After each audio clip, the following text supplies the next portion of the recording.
ओम नमस्ते जी। आपका स्वागत है आपका अपना चैनल आओ वेद पढ़ें में। इस चैनल पर केवल आचार्य प्रदीप कुमार शास्त्री जी का ऑनलाइन व ऑफलाइन शास्त्रीय कक्षाओं के वैदिक व्याख्यान उपलब्ध होंगे। अपने चैनल पर आने वाले वीडियो की सूचना पाना चाहते हैं तो लाइक और सब्सक्राइब करें तथा घंटी के बटन को दबाएं, जिससे कि वीडियो अपलोड होते ही सबसे पहले सूचना पा सकें।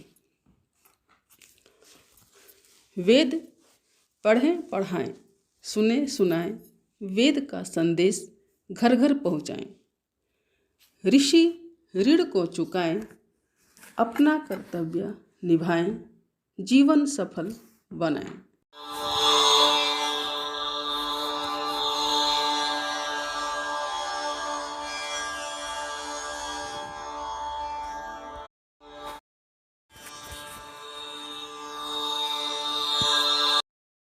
हाँ जी, चलिए आरंभ करते हैं। नमस्ते आचार्य जी नमस्ते जी। ओम सहना भवतु सहनौ भुनक्तु सह वीर्यं करवावहै तेजस्विनावधीतमस्तु मा विद्विषावहै। ओम शांति शांति शांति।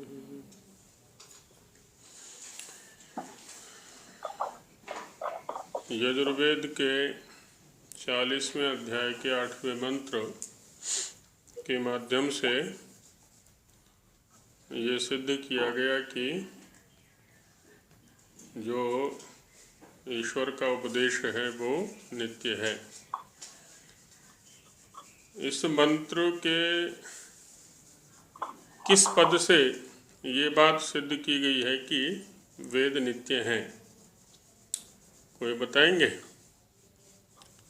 सपर्यगा शुक्रम अकायम आदि जो मंत्र दिया है, तो इसमें कौन सा पद ऐसा है जो वेद का नित्यत्व दिखला रहा है?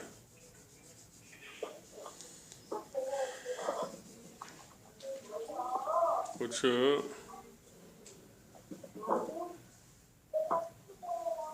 हाँ जी, शील जी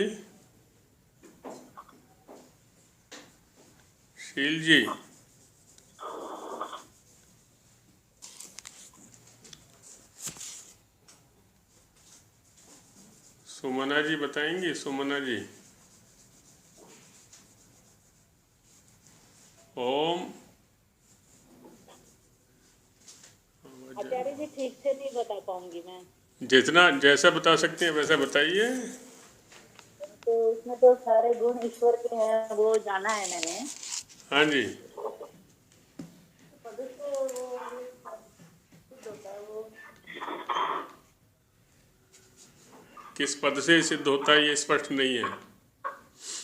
हाँ जी। अच्छा, और कोई और किन्हीं को स्पष्ट होगा? हाँ जी बताइए। शाश्वतीभ्य निरंतराभ्य, इससे कैसे सिद्ध कर रहे हैं? इससे कैसे सिद्ध कर रहे हैं? शाश्वत है, ये सदा से चला रहा है, निरंतरता से। लेकिन यहाँ तो प्रजाओं के लिए अर्थ किया था समाभ्य का। शाश्वतीभ्य समाभ्य माने निरंतराभ्य प्रजाभ्य।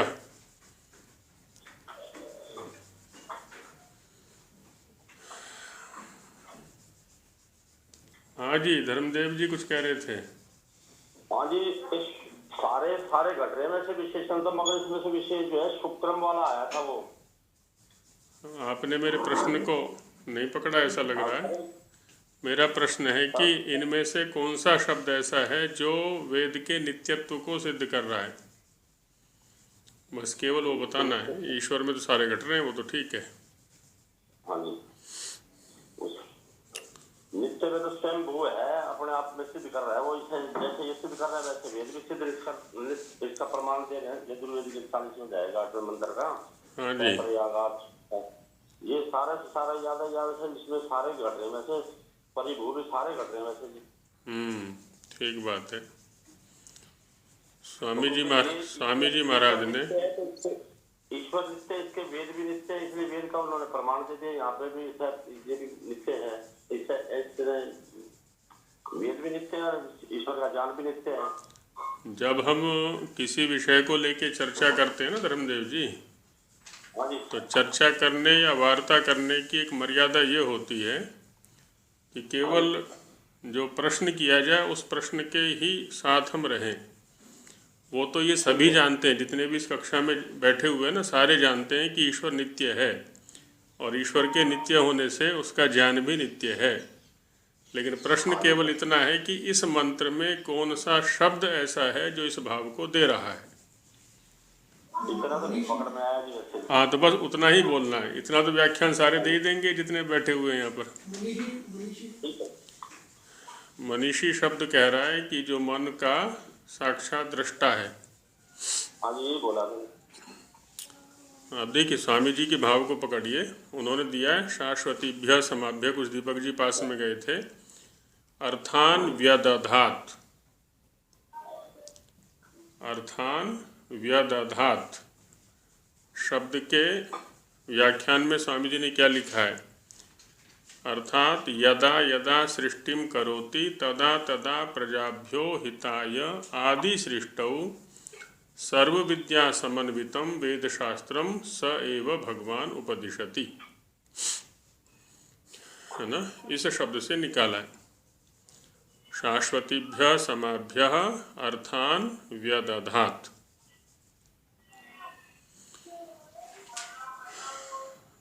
तो जो भी प्रमाण दिया जाता है, कहीं भी दिया जाता है, उसमें हमें उस प्रमाण वाक्य या मंत्र में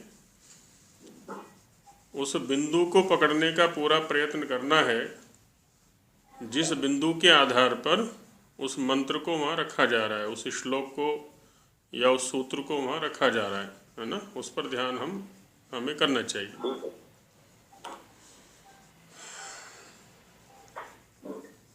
तो चलिए आगे हिंदी भाग की चर्चा करते हैं। अच्छा, इसमें अब दूसरा वाला पक्ष चल रहा था कि शास्त्र प्रमाण से तो हमने देख लिया वेद नित्य कैसे हैं। अभी युक्ति के आधार पर चिंतन चलेगा और युक्ति का स्वरूप क्या है, युक्ति किसको कहते हैं, इसके ऊपर कल चर्चा की गई थी। अब आगे बढ़ते हैं। ये इसका उत्तर फिर क्या होगा जी? आप कह रहे थे ना कौन सा शब्द इस मंत्र में? हाँ, अर्थान व्यदधात, ये जो कहा ना कि अर्थों का विधान किया। अर्थान व्यदधात। हाँ, अर्थ के अंदर वेद भी आ गए। अर्थ शब्द से यहाँ पर माने जैसे सृष्टि के प्रत्येक पदार्थ का वो विधान करता है, वैसे ही वेद का विधान भी वो करता है। तो अर्थ शब्द से ही स्वामी जी महाराज ने इस शब्द को निकाला है, क्योंकि बाकी सृष्टि की रचना वो कर दे और उसके उपयोग की प्रक्रिया को ना बताए, उसका ज्ञान ना दे, तो ये व्यर्थ ही हो जाएगा। तो इसलिए इस शब्द से ये निकाला है। अर्थात लिख दिया ना, अर्थात। हाँ, मतलब अर्थात नहीं, अर्थात तो ये वही अर्थात है जो हमारा वाला है। हम अर्थ से तात्पर्य ये हुआ यदा यदा सृष्टिम करोति, अर्थान व्यदधात का अब आगे भाव खोला जा रहा है कि जब जब सृष्टि को करता है तब तब प्रजा के हित के लिए सृष्टि के आदि में, प्रत्येक सृष्टि के आदि में सर्व विद्या युक्त वेद शास्त्र का भी भगवान उपदेश करता है। इससे निकाला है। अब युक्ति देखते हैं कि युक्ति क्या है वेद के नित्यत्व में। तो किसी से पूछा कि ज्ञान किसने दिया? ज्ञान अपने आप तो आया नहीं, ये अपने आप आ सकता है। यदि अपने आप आ सकता होता तो पहले चिंतन कर चुके हैं कि एक नवजात शिशु को मानव संपर्क से रहित स्थान पर रख दिया जाए, उसको कोई भी ज्ञान नहीं होता, शरीर संचालन भी ठीक से नहीं कर पाता, तो वेद ज्ञान स्वयं तो नहीं आया। अब इस परंपरा को लेकर के चलते हैं कि हमें हमारे गुरुजी से प्राप्त हुआ, गुरुजी को उनके गुरुजी से प्राप्त हुआ, है ना। इस परंपरा को लेते हुए चले तो सृष्टि की आदि में किससे प्राप्त हुआ? तो वहाँ ईश्वर ही एकमात्र है और तो कोई निमित्त है ही नहीं। वहाँ पर ईश्वर के अतिरिक्त और कोई निमित्त नहीं है वहाँ पर।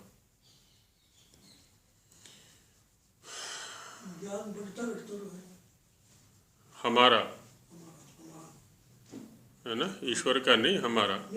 हाँ, हमारा है। वो तो चर्चा आगे की जाएगी कि हमारा ज्ञान तो ऊपर नीचे होता रहता है। वो तो पहले भी चर्चा आई है कि हम स्वाध्याय करना छोड़ दें तो जो है उसमें से भी लॉस हो जाएगा, क्षीणता आ जाएगी, और निरंतर स्वाध्याय करें तो जो है उसमें वृद्धि होती चली जाएगी। अब एक युक्ति देते हैं यहाँ पर जो कि पदार्थ मात्र में घटती है कि न सत आत्मलाभो न सत आत्महानम यो अस्ति सो भविष्यति, कि न असत आत्मलाभ, असत माने नहीं होना। तो जो पदार्थ नहीं है उसका आत्मलाभो न, आत्मलाभ नहीं होता, है ना। जो तत्वतः नहीं है, तत्व से नहीं है कोई पदार्थ, तो वो कभी सत्ता में नहीं आता। और जो सत्ता में आता है सतः आत्महानम न, उसकी आत्महानि नहीं होती है, उसकी सर्वथा हानि नहीं होती है। यो अस्ति स भविष्यति, जो है वही होगा, जो है वही होगा, जो नहीं है वो नहीं होगा। तो इसको बोलते हैं सत्कार्यवाद, है ना। एक होता है असत्कार्यवाद।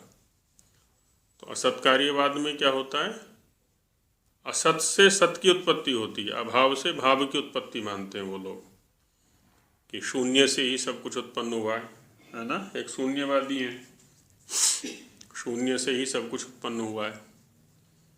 दूसरे ब्रह्मवादी हैं कि ब्रह्म से ही सब कुछ उत्पन्न हुआ है, प्रकृति जैसा कोई तत्व नहीं है ना। शून्य से उत्पत्ति को फिर हम कैसे इसको वर्णन करेंगे? हाँ, तो इसके ऊपर पूरा एक दर्शन है, बौद्ध दर्शन शून्यवादी है कि शून्य से ही आता है और शून्य में ही अंत में समाहित हो जाता है, उसी में मिल जाता है जा करके। पूर्व में कुछ भी नहीं है और अंत में भी कुछ नहीं है, बस बीच में ही है जो कुछ भी है। ये शून्यवादी हैं वो। कार्यवाद, वो शून्यवादी हैं। ब्रह्मवादी हैं, तो ब्रह्म से ही सब कुछ उत्पन्न हुआ है। ब्रह्म माने वो एक ही तत्व को मानते हैं, बस उसी को अद्वैतवाद कह दिया जाता है।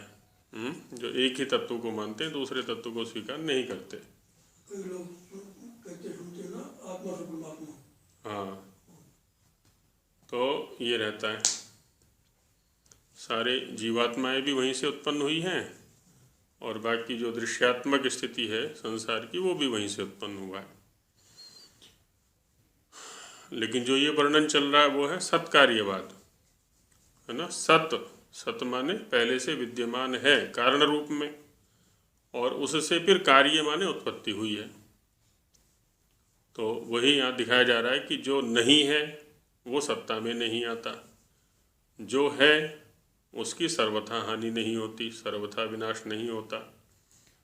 तो इसलिए क्या हुआ कि जो है ना, वही होगा, दूसरा नहीं होगा। इति न्यायेन, इस न्याय से, है ना, न्याय माने व्यवस्था, इस न्याय से अर्थात इस व्यवस्था से, सिद्धांत से वेदानाम नित्यत्वम स्वीकार्यम। अब वेद हैं, है ना, इतना तो निश्चित है कि वेद हैं, हमारे सामने हैं तो पहले भी रहे हैं, ये तभी तो हैं। यदि पहले न रहे होते तो अब कहाँ से आते? ये दोबारा गणना जी पर नाशत आत्मलाभो नशत आत्मा। हाँ, न असत आत्मलाभ, असतः आत्मलाभ न, ऐसा अन्वय कर लेंगे इसका हम। असतः आत्मलाभो न, जो असत है, असत है माने अविद्यमान है, अर्थात जो नहीं है उसको आत्मलाभ नहीं होता, वो सत्ता में नहीं आता। और सतः आत्महानम न, जो सत है, जो सत्ता वाला है, अस्तित्व वाला है, उसकी कभी आत्महानि, है ना, स्वरूप हानि नहीं होती, है ना, अस्तित्व नष्ट नहीं होता उसका। योस्ति स भविष्यति, जो है वही होगा, जो नहीं है वो नहीं होगा। तो इसको सत्कार्यवाद कहते हैं। अब कोई कहने लगे कि घड़ा है, अभी दिख रहा है, फिर वो नष्ट हो गया, पहले था क्या? पहले था क्या? तो कहते वो नहीं था, लेकिन उसका कारण तो था, मिट्टी तो थी, है ना। ऐसा नहीं कि मिट्टी भी नहीं है और घड़ा पैदा हो जाए, जैसे जादूगर पैदा करते हैं ना, वहाँ कुछ भी नहीं होता, कहीं कबूतर बना दिया, कहीं आदमी बना दिया, कहीं कुछ बना दिया, कहीं कुछ बना दिया। जो मायावी होते हैं तो वो भी मति भ्रम पैदा किया करते हैं पहले, और फिर कुछ का कुछ वो दिखाते रहते हैं। तो इससे ये सिद्ध करना चाह रहे हैं स्वामी जी कि जिस किसी का भी अभी अस्तित्व है, ये माया शब्द से तो यही है, कई कलाओं से वो निपुण होगा। माया का अर्थ होता है वैसे ज्ञान, बुद्धि, कई कलाओं से छद्म, छल आदि अर्थों में माया शब्द का प्रयोग कर देते हैं। तो इति न्याय न, हाँ, तो स्वामी जी क्या सिद्ध कर रहे हैं यहाँ पर कि जो कुछ भी इस समय अस्तित्व में है उस सब का कारण है, वो सब था, पहले भी था और आगे भी रहेगा। विनाश का अर्थ क्या होता है? विनाश माने परिवर्तन, अदृष्ट हो जाना, दृष्टि से ओझल हो जाना, है ना। विनाश का मतलब होता है दृष्टि से ओझल हो जाना। इसका मतलब ये नहीं है कि वो अभाव हो जाना, सर्वथा अभाव में तात्पर्य नहीं है ना। किसी का विनाश हो गया का मतलब है कि उसका अदर्शन हो गया। व्याकरण में भी क्या है ना, णश अदर्शने धातु है, णश अदर्शने, तो नाश, नष्ट आदि शब्द भी उसी अर्थ को दिखलाते हैं कि अभी वो हमारी इंद्रियों का विषय है और वो हमारी इंद्रियों का विषय नहीं रहा, हमारे सामने से, हमारी इंद्रियों से वो ओझल हो गया, है ना। तो उसी को हम क्या कह देते हैं, इसका नाश हो गया, या वो छिप गया कह लें, तिरोहित हो गया ऐसा कह लें, तो ऐसे अर्थ में आता है। तो कोई भी नाश नहीं होता किसी, हाँ, जो है उसका सर्वथा नाश नहीं होता है ना, उसका हाँ परिवर्तन, कारण से कार्य में आना, कार्य से कारण में आना, बस ये चलता रहता है। ये कार्य कारण भाव चक्र चलता रहता है, इसी को लेकर के सूक्ष्म से स्थूल रूप में चला जाता है और स्थूल से सूक्ष्म रूप में चला जाता है। सूक्ष्म रूप में जो जाता है ना, वो विश्राम करने के लिए जाता है, शोधन होने के लिए जाता है, और वहाँ से शोधन हो करके फिर से वो स्थूल रूप में, कार्य रूप में आ जाता है, व्यवहार के लिए आ जाता है। व्यवहार करते करते करते करते जब वो गंदा हो गया, थक गया, सामर्थ्यहीन हो गया, तो फिर से वो कारण अवस्था में चला जाता है। तो वहाँ से फिर ऊर्जा मिल जाती है उसको। तो ये चक्र चलता रहता है। तो वही करें कि न्यायेन वेदानाम नित्यत्वम स्वीकार्यम, वेदों का नित्यत्व हमें स्वीकार करना चाहिए। कुतः, कैसे? कहते हैं कि यस्य मूलम नास्ति। अब किसी ऐसे वृक्ष की कल्पना करें जिसकी जड़ ना हो। बेल तो होती है कैसी, अमर बेल बोलते हैं उसको, हैं? पर उसका अस्तित्व ऐसा होता है जिस वृक्ष पर फैल जाए उसी को नाश कर देती है वो। हाँ, माने उसकी अपनी जड़ नहीं है, लेकिन वृक्ष की जड़ से ही वो अपना पोषण कर लेती है। नहीं, उसका ही नाश रहता है। करने का मतलब तो ये होने को वो उस वृक्ष को ढक हाँ, उसका विकास ढक दिया, रोक, तो उसको पोटाश वगैरह कुछ नहीं मिला, हाँ, तो वो उस तरह उसका से विकास दबा- रोक देती है। उसको अपना भी फिर नष्ट हो जाता है, हैं? हाँ, अपना भी बिल्कुल। जब वो सूख जाएगा तो सूख जाएगा। वो किसी अन्य का आश्रय ले लेगी। फिर कुछ ना कुछ तो, अब जंगल में है तो वृक्ष वनस्पति कुछ ना कुछ तो आसपास होगी, वो भी फैलती रहती है ना बराबर। उसको चुस्ती रहती है और खत्म करती रहती है। हाँ हाँ हाँ हाँ, बिल्कुल बिल्कुल।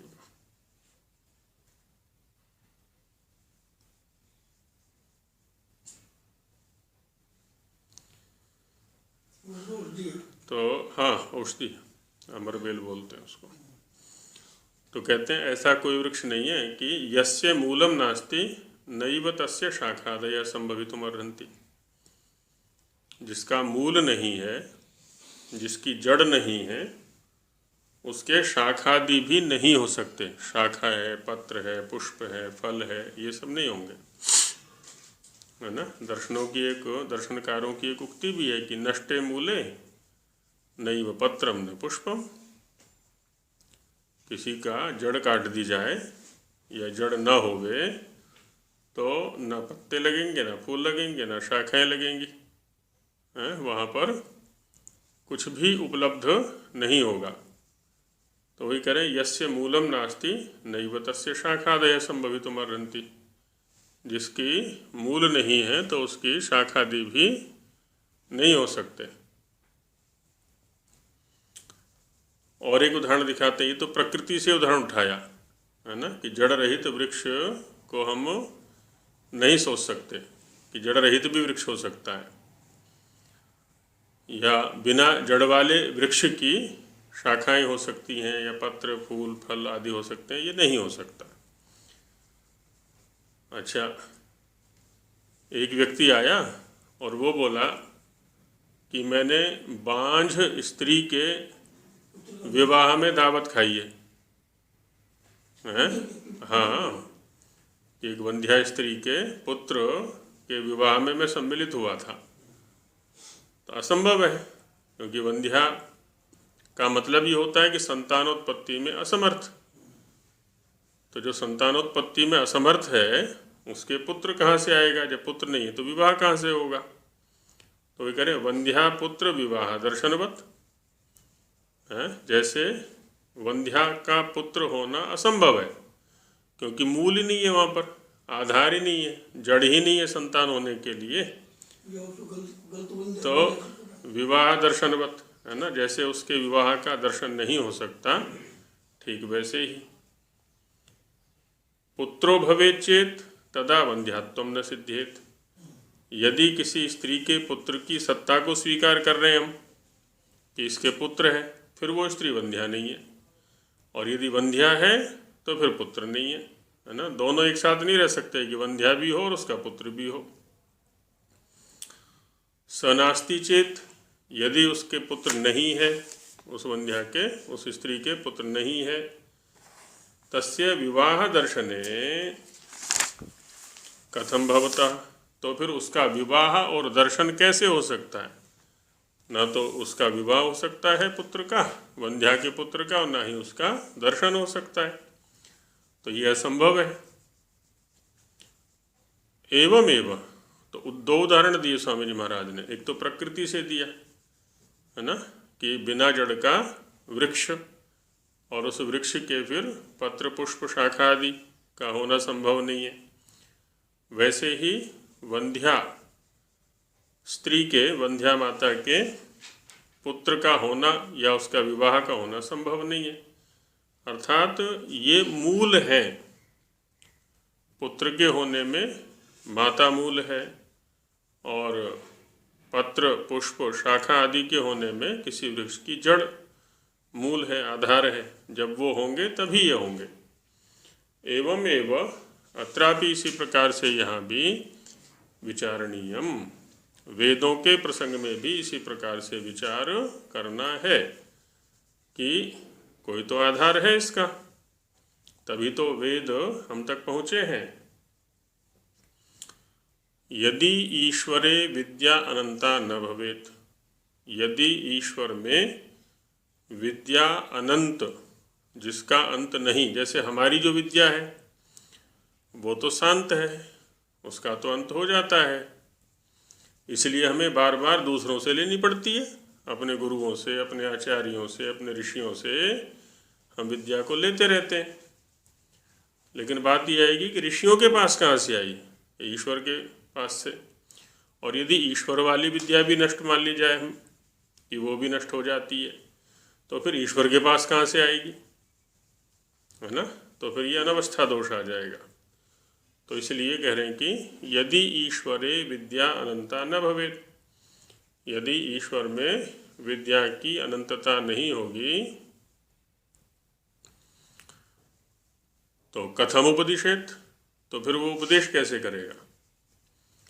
अब हमारे पास नैमित्तिक ज्ञान होता है, हमारे गुरुओं के पास, हमारे आचार्यों के पास, हमारे ऋषियों के पास, तो वो अपने से पूर्व वाले जो विद्वान हैं उनसे लेकर के हमें दे दिया करते हैं। तो ईश्वर के पास क्या है, वो स्वाभाविक है, तो वो उपदेश करता है। सह नोपदिशे चेत नैव कस्यापि मनुष्यस्य विद्या संबंधो दर्शनम च स्याताम। और यदि ईश्वर उपदेश न करे, ईश्वर उपदेश न करे तो नैव कस्यापि मनुष्यस्य, कभी भी किसी मनुष्य का भी विद्या संबंध या दर्शन नहीं हो सकता। तो आदि गुरु वही है, स एष पूर्वेषामपि गुरु कालेनानवच्छेदात्, योग दर्शन कार ने कहा है।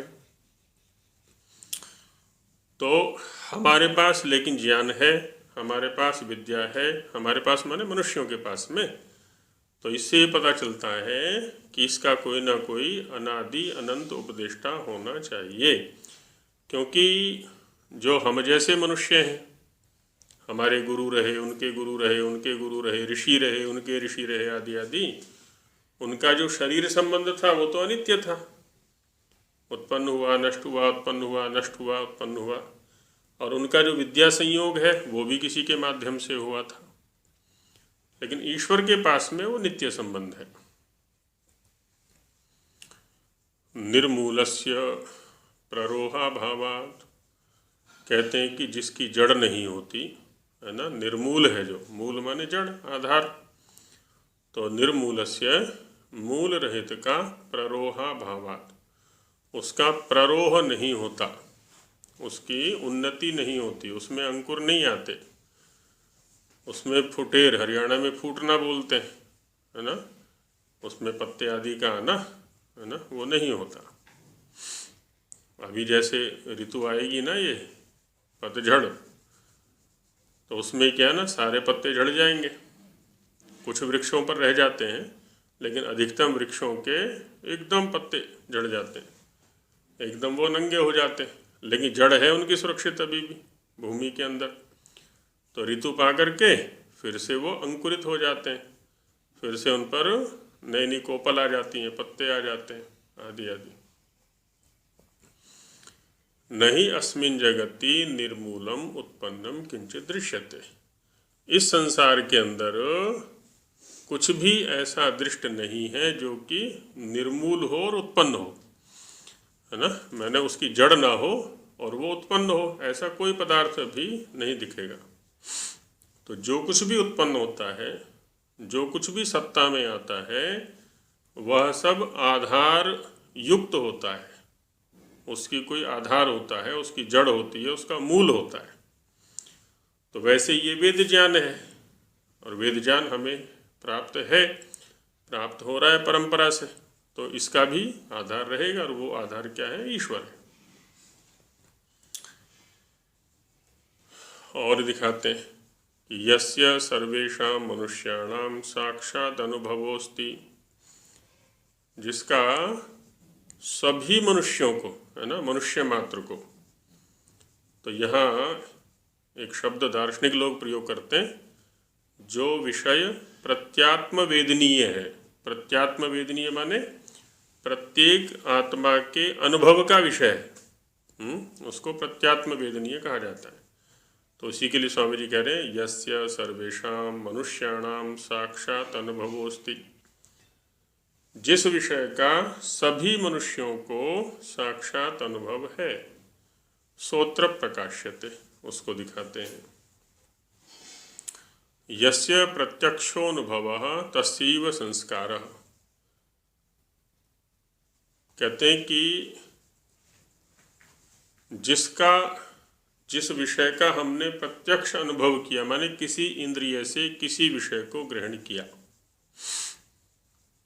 एक व्यक्ति ने, जैसे हम उदाहरण के रूप में लेते हैं, एक व्यक्ति ने 1 वर्ष पहले कोई बहुत मीठा आम खाया,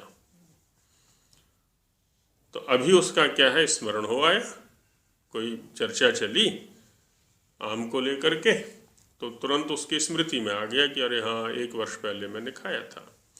अच्छा, क्या जिसने नहीं खाया उसको भी स्मृति हो जाएगी क्या उस आम की? नहीं हो सकती।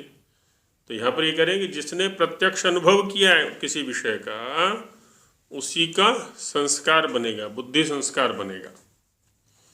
और यस्य संस्कारः तस्यैव स्मरणं ज्ञानम्, जिसका बुद्धि संस्कार हुआ है, जिसने अनुभव किया है, उसका बुद्धि संस्कार हुआ, जिसका बुद्धि संस्कार हुआ है उसी को स्मरण होगा और उसी को ज्ञान होगा, किसी दूसरे को नहीं हो सकता। दूसरे को माने जिसने प्रत्यक्ष अनुभव नहीं किया है, जिसने साक्षात विषय का ग्रहण नहीं किया इंद्रिय से, उसको नहीं होगा। और तेनैव प्रवृत्ति निवृत्ति भवता, है ना, उसी से किसी अच्छे विषय का ग्रहण किया था तो क्या होगा? पुनः जब भी वो विषय सामने आएगा तो उसको ग्रहण करने की प्रवृत्ति होगी। जैसे कोई बहुत अच्छा इंसान, कोई अच्छा मनुष्य मिला हमको, है ना, बहुत अच्छे संस्कार थे उसके, बहुत अच्छी आदतें थी उसकी, मिला था हमें कहीं मेले में, अब 1 वर्ष बाद फिर से मिल गया हमको, तो क्या होता है? उससे मिलने की इच्छा होती है, हम उसकी ओर सहज रूप से चल पड़ते हैं। ऐसे ही पदार्थ के साथ भी होता है। बहुत अच्छे पदार्थ का स्मरण आते ही, और जब हमें पता चल जाए कि वो सोनीपत में मिलता है, तो हम उसको लेने के लिए चल पड़ते हैं। तो ये क्या हुआ? स्मृति के आधार पर प्रवृत्ति हो गई, उसको ग्रहण करने के अनुकूल चेष्टा। अच्छा, कोई द्वेष्य व्यक्ति, है ना, जिसको हम बुरा कहते हैं, या बुरा पदार्थ, है ना, जो हमारे अनुकूल नहीं है, अब वैसा हमारे सामने आ जाए या वो हमारी स्मृति में आ जाए, तो क्या होगा? स्मृति के आते ही हम उससे दूर हटने का प्रयास करेंगे या उसको दूर हटाने का प्रयास करेंगे। ये क्या हो गया? निवृत्ति। नान्यथा, है ना, बिना इसके नहीं हो सकते। अब यहाँ क्या दिखाना चाह रहे हैं स्वामी जी महाराज? कि पहले किसी विषय का हम प्रत्यक्ष अनुभव करते हैं, उस प्रत्यक्ष अनुभव के आधार पर संस्कार होता है, संस्कार के आधार पर माने बुद्धि में संस्कार बनता है, उस संस्कार के आधार पर ही फिर हमें स्मृति होती है, ज्ञान होता है, और उस स्मृति ज्ञान के आधार पर ही फिर उस पदार्थ को ग्रहण करने की पुनः प्रवृत्ति होती है अथवा निवृत्ति होती है। उसको लेने के लिए हम आगे बढ़ते हैं अथवा उससे दूर हटते हैं। उदाहरण दिखाते हैं। तद यथा, जैसे कि येन संस्कृत भाषा पठ्यते, जो व्यक्ति संस्कृत भाषा को पढ़ता है, तस्या अस्या एव संस्कारो जायते, तो उसी को इसका संस्कार बनेगा। आनंद आएगा उसी को, दूसरे को आनंद नहीं आएगा। तो संस्कृत भाषा का संस्कार उसी को बनेगा। या जो संस्कृत भाषा को पढ़ता है उसको संस्कृत भाषा का ही संस्कार बनेगा, अन्य भाषा का नहीं बनेगा, है ना। दोनों बात दोनों ओर से लगा सकते हैं हम। जो व्यक्ति इसका अनुभव करेगा, जो इसको पढ़ेगा, उसी को संस्कार बनेगा। और जो संस्कृत भाषा को पढ़ेगा, अन्य भाषा को नहीं पढ़ेगा, तो संस्कृत भाषा का संस्कार उसको बनेगा, किसी अन्य भाषा का संस्कार उसको नहीं बनेगा। न अन्यस्याः, है ना, किसी अन्य भाषा का संस्कार नहीं बनेगा। अच्छा, येन देश भाषा अधीयते, संस्कृत भाषा का नहीं अपितु लौकिक भाषा का अध्ययन कोई कर रहा है, क्षेत्रीय भाषा का अध्ययन कर रहा है, हरियाणवी का कर रहा है, या ब्रज का कर रहा है, या अन्य किसी भाषा का अभ्यास कर रहा है, क्षेत्रीय भाषा का, तस्य तस्या एव संस्कारो भवति, तो उसको फिर उसी भाषा का संस्कार होता है, ना तो अन्य से, है ना। किसी संस्कृत आदि का अभ्यास उसको नहीं बनेगा, संस्कार उसको नहीं बनेगा। एवं सृष्ट्यादौ ईश्वरोपदेशाध्यापनाभ्याम विना नैव कस्यापि विद्यायानुभवः स्यात्। अब इसी उदाहरण को लेकर के हम सृष्टि की आदि में चलते हैं कि एवं माने इसी प्रकार से सृष्टि के आदि में ईश्वरोपदेश और अध्यापन के बिना, है ना, जब तक ईश्वर उपदेश नहीं करेगा, उसका अध्यापन नहीं करेगा, तब तक किसी को भी विद्या का अनुभव नहीं हो सकता। माने सृष्टि के आदि के किसी भी तत्व को हमें समझना है, अथवा सृष्टि के अंत के किसी भी तत्व को समझना है, तो वर्तमान में घट रही घटनाओं के आधार पर हम उसको समझ सकते हैं। कि जैसे आज बिना उपदेश और अध्यापन के विद्या का संस्कार नहीं बनता, विद्या का अनुभव नहीं बनता, उसी प्रकार से सृष्टि के आदि में भी जब तक ईश्वर का उपदेश और अध्यापन न प्राप्त हो, तब तक उसका संस्कार नहीं बन सकता, उसका अनुभव नहीं हो सकता। उपदेश और अध्यापन क्या बात है? उपदेश और अध्यापन में अंतर। पीछे कल ही तो एक सूत्र का प्रयोग किया था, आख्यातोपयोगे। आख्यातोपयोगे अष्टाध्यायी में प्रथम अध्याय के चतुर्थ पाद में आया हुआ है। तो यहाँ उपयोग शब्द है। उपयोग क्या होता है? नियम पूर्वक विद्या ग्रहण करना, है ना। उपयोग का मतलब होता है नियम पूर्वक विद्या ग्रहण करना। तो यहाँ क्या है? अध्यापन। और अध्यापन में क्या होता है?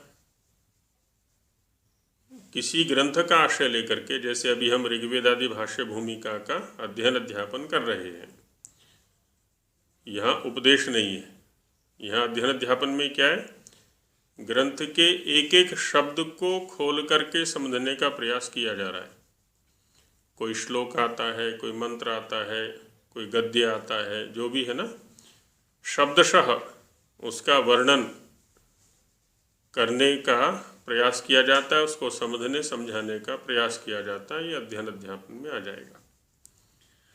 और उपदेश में क्या है? किसी विषय को लिया हमने और उस पर उपदेश करते जा रहे हैं।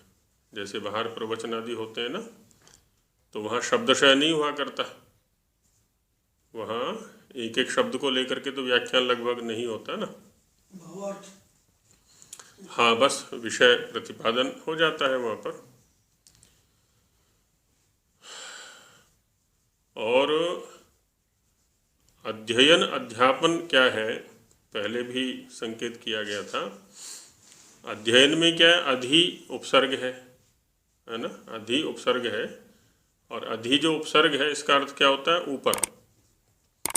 और अयन मैंने गति का साधन। तो ऊपर उठने का साधन, ऊपर गति करने का जो साधन है उसको क्या कहेंगे हम? अध्ययन, है ना। ऊपर गति करने का साधन, उन्नति करने का साधन क्या है? अध्ययन, या स्वाध्याय भी उसी को कहते हैं। जो अच्छा हो साधन तो स्वाध्याय कहलाएगा वो, या स्वाध्ययन, अच्छा अध्ययन या अच्छा अध्याय। अध्याय भी कहते हैं इसको, अध्ययन भी कहते हैं, है ना। और अध्यापन क्या है? उस क्रिया को करने की जो प्रेरणा देता है या प्रेरणा देना, ये अध्यापन हो गया। ऊपर उठने की क्रिया को करने की प्रेरणा देना, ये क्या हो गया? अध्यापन। ऐसे उठना है, ऐसे उठना है, ऐसे उठना है, इसी को अध्यापक बोलते। और जो उस क्रिया को करता है वो अध्यापक। उसको प्रेरित करने की क्रिया को जो करता है उसको क्या कहते हैं? अध्यापक कहते हैं। और ये सब होता है साक्षात सानिध्य से। जब तक हम साक्षात सानिध्य में नहीं रहेंगे, इसलिए आचार्य और अंतेवासी ही अध्ययन अध्यापन कर सकते हैं, दूसरा नहीं कर सकता। आचार्य और अंतेवासी, क्यों? क्योंकि वहाँ पर थ्योरी और प्रैक्टिकल दोनों साथ साथ चलते हैं। वहाँ पर ग्रंथ का अध्ययन, अभी तो जैसे हमारा जो चल रहा है, अब यहाँ पर क्या है ना, सब अपने अपने घर बैठे हुए, एक स्थान से ग्रंथ का वाचन चल रहा है। अब इसके अनुकूल कोई आचरण कर भी सकता है, नहीं भी कर सकता, दोनों बातें हैं। लेकिन जब हम अंतेवासी बन करके आचार्य के सानिध्य में रहते हैं तो आचार्य की हम पर और हमारी आचार्य पर प्रतिक्षण दृष्टि रहती है कि जिस ग्रंथ का अध्ययन किया था हमने आज, वो हम दोनों के जीवन में है या नहीं है। तो यहाँ दोनों एक दूसरे की उन्नति का प्रयास कर रहे हैं, देखा जाए तो। अंतेवासी की आचार्य के आचरण पर दृष्टि रहती है और आचार्य की अंतेवासी के आचरण पर दृष्टि रहती है। जैसे परिवार में भी माता पिता की अपनी संतानों पर दृष्टि रहती है प्रतिक्षण, और संतानों की अपने माता पिता के आचरण पर दृष्टि रहती है प्रतिक्षण। तो तब उन्नति हुआ करती है। और अभी क्या है, सब सबसे अलग है ना, सब सबसे अलग है। माता पिता के पास संतानें नहीं है, गुरुओं के पास शिष्य नहीं है, संतानों के पास माता पिता नहीं है, शिष्यों के पास गुरु नहीं है। इसलिए क्या हुआ, सब के सब बिगड़े हुए हैं, कोई सुधर ही नहीं सकता। क्योंकि सुधार तो जो होता है ना, परस्पर दृष्टि से होता है। जब परस्पर हमारी एक दूसरे पर दृष्टि रहती है, हमें हमारे दोष पकड़ में नहीं आया करते एकाएक, लेकिन दूसरे के दोष फटाफट पकड़ में आ जाते हैं, है ना। ये एक स्वाभाविक स्थिति है हम सभी की, दूसरे के दोष हम बहुत जल्दी पकड़ लेते हैं। तो इसलिए हमें किसी के सानिध्य में रहना चाहिए और अपने सानिध्य में भी किसी को रहना चाहिए। इसमें दोनों का उपकार होता है। तो सृष्टि के आदि में पहले ईश्वर इस कर्म को करता है ऋषियों के प्रति, जो भी योग्य पात्र होते हैं। बाद में फिर ऋषि परंपरा इस कार्य को करती है, अपने सानिध्य में रख करके निर्माण करती है। इसीलिए तो शिष्य को क्या उपमा दी है वेद ने? अथर्ववेद में ब्रह्मचर्य सूक्त के अंदर 11वें कांड का 5वां सूक्त है अथर्ववेद में, ब्रह्मचर्य सूक्त करके। तो उसमें ब्रह्मचारी के लिए गर्भ की उपमा दी है कि जो संबंध माता का गर्भ के साथ है वही संबंध आचार्य का शिष्य के साथ है। गर्भ और माता वाला संबंध है। तो ये रहता है। तो वही कह रहे हैं कि सृष्टियादौ ईश, ये जो सृष्टि के आदि में जी, ईश्वर ने उपदेश भी किया और अध्यापन भी किया। हाँ जी, हाँ जी, दोनों क्रियाएं चलती हैं चारों ऋषियों को। तो उसमें अध्यापन तो ये किया भी वेद का ज्ञान दे दिया, जैसे पुस्तक तो खैर बाद में बनी। और उपदेश क्या किया, मतलब दोनों अलग अलग रहे। हाँ, इसमें ये होगा, अभी जैसे क्या होता है कि हम किसी आचार्य के सानिध्य में रहते हैं तो वहाँ दो क्रियाएं चलती हैं। एक तो जैसे पाठ चलता है, तो पाठ में तो क्या ना, किसी ग्रंथ विशेष को आधार लेकर के हम चिंतन मनन किया करते हैं, आपस में विचार विमर्श करते हैं, शंका समाधान करते हैं।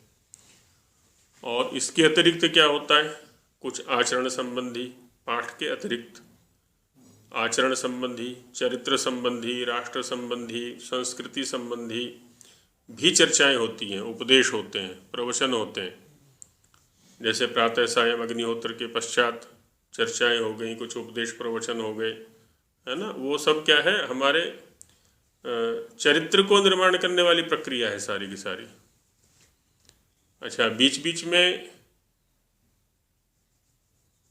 बीच में क्या होता है, अब वो बच्चा गलती कर रहा है तो वहीं उसको समझा दिया, ये उपदेश में आ गया, है ना। मैंने मध्याह्न में सोया हुआ है बच्चा कोई, उसको उठाया, देखो मध्याह्न में नहीं सोना चाहिए। गलत ढंग से पानी पी रहा है, उसको वहीं उपदेश कर दिया। गलत ढंग से भोजन कर रहा है, उसको वहीं उपदेश कर दिया। अब प्रतिक्षण दृष्टि रखना और उसको अवबुद्ध करना, उसको समझाना, है ना, ये उपदेश क्रिया चलती रहती है। वहाँ किसी इस प्रकार का क्रमिक वो नहीं है, अध्यापन नहीं है वहाँ पर, जो यहाँ क्रमशः किया जा रहा है ना, वैसी स्थिति वहाँ नहीं है। हम तो अध्यापन करते हो प्रसंग ग्रंथों का वाचन लेकर के, हाँ, वो चलता रहता है। अच्छा, स्वामी जी ने भी क्या है ना, ईश्वर के विषय में क्या कहा है कि ईश्वर भी जब हम कोई अच्छा कार्य करने चलते हैं तो क्या करता है ईश्वर, उसकी तरफ से प्रेरणा प्राप्त होती है, निर्भीकता आती है, उत्साह आता है, आदि आदि जो है, ये उपदेश का ही एक प्रकार है ईश्वर का। और जब हम कोई गलत काम करने चलते हैं तो वहाँ से डांट भी पड़ती है, भय आता है अंदर से, शंकाएं आती हैं, लज्जाएं आती हैं, ये भी एक उपदेश का प्रकार है। संस्था में भी ऐसी होता है ना, आचार्य अनुशासन प्रिय है, तो क्या होगा, उसके अनुशासन के अनुकूल यदि कोई छात्र उसके न देखने पर भी कार्य करेगा तो अंदर से उत्साह बनेगा कि इस काम को देख के आचार्य जी प्रसन्न हो जाएंगे कि देखो जैसा शासन किया गया था, जैसी व्यवस्था दी गई थी, वैसा ही कार्य कर रहा है ये। अच्छा, उसके विपरीत कोई कार्य करेगा, उसके मन में भय आएगा कि डांट पड़ेगी, मैं उल्टा काम कर रहा हूँ, व्यवस्था के विपरीत कार्य कर रहा हूँ, आदि आदि करके। तो दोनों का चलना आवश्यक है, उपदेश भी चाहिए, अध्यापन भी चाहिए। अभी क्या हो रहा है स्कूलों के अंदर, है ना, यथा कथनचित अध्यापन भी अधूरा है, अध्यापन भी पूरा नहीं है वो। और अभी तो जब से ये माध्यम आ गए, इंटरनेट आदि, और ज़्यादा गिरावट आ गई है, क्योंकि परस्पर जो संवेदनाएं हैं वो समाप्त हो गई। इंटरनेट से डाउनलोड कर लेना, वहाँ से डाउनलोड कर लेना, वहाँ से डाउनलोड कर देना, तो अध्यापन क्रिया में भी वो बात नहीं रही, इसलिए परस्पर संबंध समाप्त हो गए। ये बताने को तैयार ही नहीं है टीचर। तो ये रहता है। उपदेश कैसे बनता है? उपसर्ग है, दिश धातु उच्चारणार्थक है ना। हाँ, तो समीपतः देशनम, है ना, समीपतः देशनम उच्चारणम उपदेशः, ऐसा रहता है।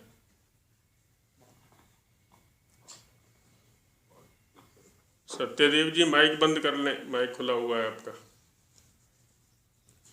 कई आचार्य तो ये जो है ना, जो ये करते ना, वो करते हैं व्याख्यान को या पढ़ाई को, हाँ, उसमें जो अभी चल रहा है उसको मिला करते हैं। हाँ, ये नहीं करना।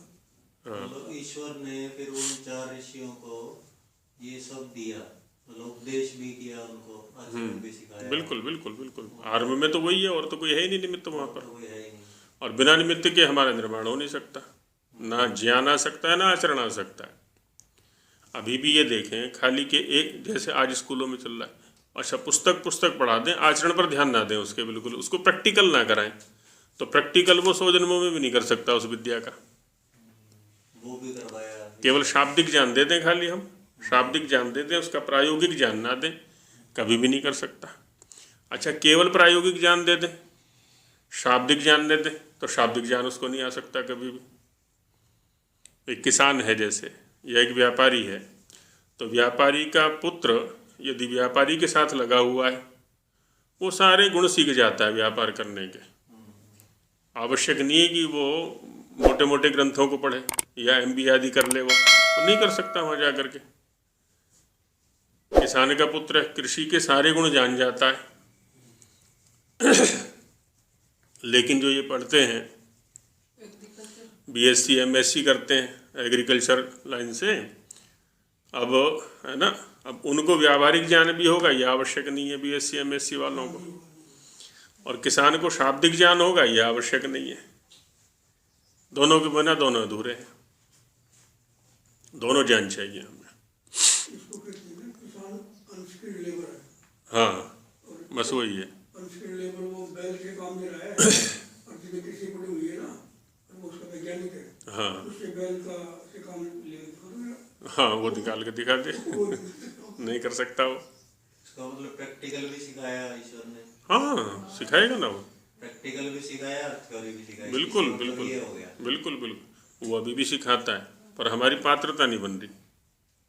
अभी भी सिखाने को तैयार है, वो सिखा रहा है, क्योंकि ईश्वर तो हर समय उपलब्ध है इस काम के लिए, पर हम ही उससे दूरी बनाए हुए हैं। हमारा जो अज्ञान है, हमारा जो मिथ्या ज्ञान है, हमारा जो प्रकृति प्रेम है, उसके उपदेश को ग्रहण करने में बाधा बन रहा है। उसकी सत्ता को स्वीकार कर ही नहीं पा रहे हम तो प्रकृति की सत्ता को स्वीकारे बैठे हैं। सब कुछ प्रकृति ही है, ये संसार ही सब कुछ है, ये माया ही सब कुछ है, ये प्रॉपर्टी ही सब कुछ है, इसी को प्रधानता दिए बैठे। तो उधर से प्राप्त होने वाले जो उपदेश हैं ना, उनके प्रति उपेक्षा भाव है हमारा, इसलिए वो हम पर असर नहीं करते। समय का कुछ आया है जी इसमें, कितना कितना समय लगा हम इसमें को ये सारी चीजें पढ़ाने में? समय का उल्लेख नहीं है। तो वही करें कि अध्यापनाभ्याम विना नैव कस्यापि विद्याया अनुभव स्यात्, किसी को भी विद्या का अनुभव नहीं हो सकता, है ना, कभी भी नहीं हो सकता, आज भी नहीं होता, और उस समय भी कैसे होगा फिर।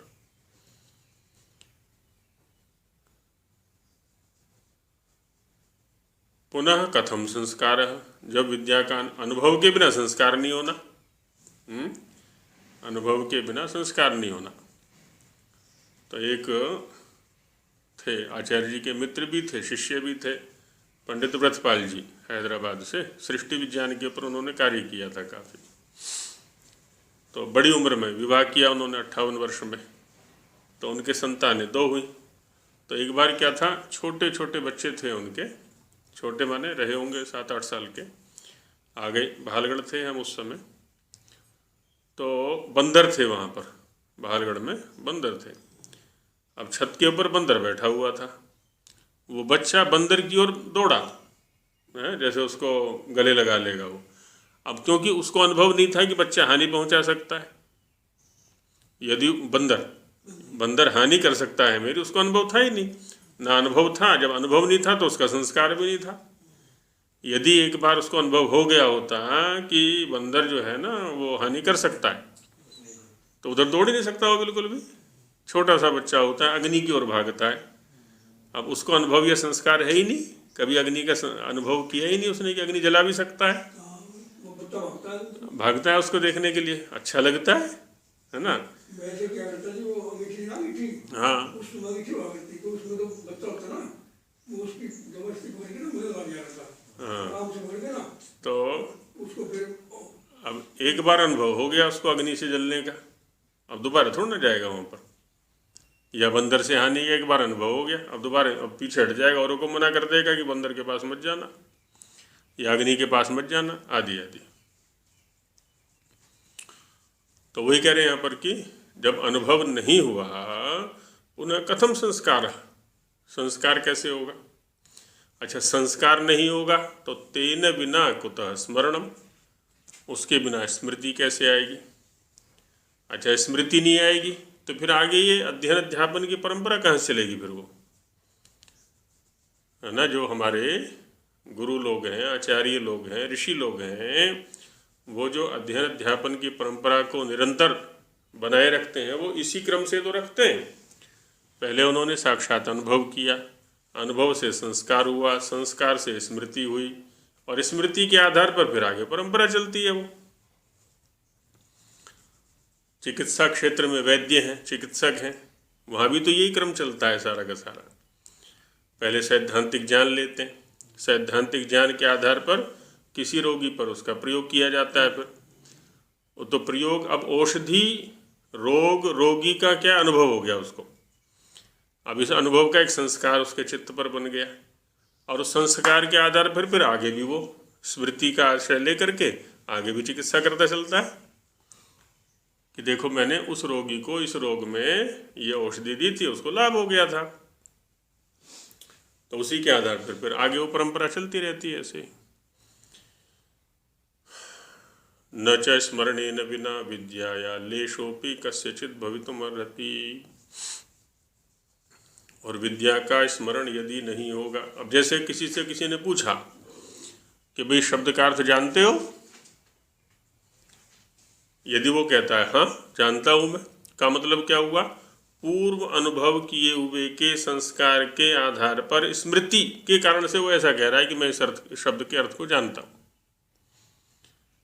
और यदि पहले अनुभव नहीं किया, तज्जन्य संस्कार नहीं हुआ, तज्जन्य स्मृति नहीं हुई, तो कैसे बताएगा, बता ही नहीं सकता, तो ये परंपरा भी नहीं चल पाएगी फिर। तो इसलिए कह रहे महाराज यहाँ पर कि न च स्मरणेन बिना, और स्मरण के बिना विद्याया लेशोपि कस्यचित् भवितुमर्हति। विद्या का लेश भी, लेश का क्या अर्थ होता है, अल्प, बिंदु, थोड़ा।